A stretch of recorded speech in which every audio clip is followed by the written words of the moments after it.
Hola, ¿cómo están chicos? Vamos a empezar con lo que son los cuatro pilares de la programación orientada a objetos. Vamos a hablar un poquito a grandes rasgos, ya de los conceptos ya te los había explicado a nivel genérico: herencia, encapsulamiento, abstracción y polimorfismo. ¿Sí? Quiero aprovechar de trabajar con el tema de herencia en esta oportunidad y posteriormente hablamos de encapsulamiento y bueno, no podemos encarar un modelado si no hablamos de lo que es abstracción. Te explico. Lo que tenemos acá, si te das cuenta, es una serie de puntos en un espacio bidimensional. Tú ya conoces esta representación. Ahí tenemos el plano cartesiano, donde puedes ver fácilmente que un elemento en este espacio va a pertenecer a una abscisa y una ordenada. En este caso, para que sea más fácil, el eje X positivo, el eje Y positivo y obviamente los complementarios, ¿no? X negativo y Y negativo. ¿Listo? Entonces, la intersección de estos elementos llega a formar lo que nosotros conocemos como un punto. Eso es abstracción, ¿no? Estamos haciendo un pequeño análisis. Entonces, todo punto que está actualmente representado en este espacio tiene como dato una coordenada en X. Estamos abstrayendo una coordenada en X y una coordenada en Y. Estamos viendo lo más relevante del contexto. Podríamos asumir, ¿no? Que podríamos pensar que un punto puede estar en un determinado plano. Tenemos un plano positivo, positivo, un plano positivo, negativo, considerando X, Y.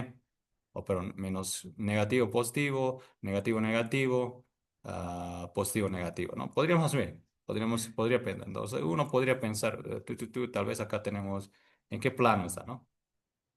Plano. Podría llegar a pensar, ¿no? Pero cuando hablábamos de abstracción, de hecho, dependiendo del contexto, vamos a ver qué data es coherente y consistente. Supongamos que queremos hacer simplemente operaciones básicas con los puntos, es calcular distancias, determinar alguna característica de un punto. Entonces, bajo esa percepción, quizás el plano como atributo no sea tan necesario. Entonces, lo que hacemos cuando hablamos de abstracción, descartamos. Lo que sí, tal vez podríamos pensar en identificar o facilitar una función que me permita identificar el plano. ¿En qué plano? ¿No? Y que me devuelva, por ejemplo, un entero o una cadena. Es más fácil, ¿no? ¿A qué me refiero? A que por decir, si yo tengo el punto 2 2, esta función debería devolverme plano uno, ¿no? Considerando esta secuencia. Vamos a asumir esta nomenclatura. Este es el plano uno, este es el plano 2, el plano 3. Finalmente tuviésemos el plano 4. ¿Listo? Dependiendo de los valores, uno puede fácilmente crear una función que nos permita calcular los requeridos. Bueno, quizás podríamos encontrar distancias a un punto, es decir, ¿cuál es la distancia de este punto a este otro punto? Vamos a hacerlo eso, entonces nosotros podríamos asumir acá una función que nos permita hacer eso, ¿no? Distancia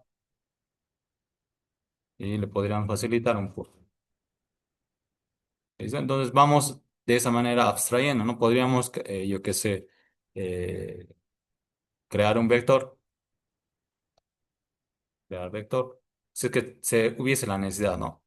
En este caso no requerimos un vector, como tú sabrás, vector es esto, ¿no? Empieza en un determinado punto y termina en otro y tiene una dirección y sentido. Estos son datos como tal de un vector. Pero en este caso no nos concierne eso, entonces descartamos, eso es abstracción, ¿no? Eh, entonces uno de los pilares como tal de la programación orientada a objetos.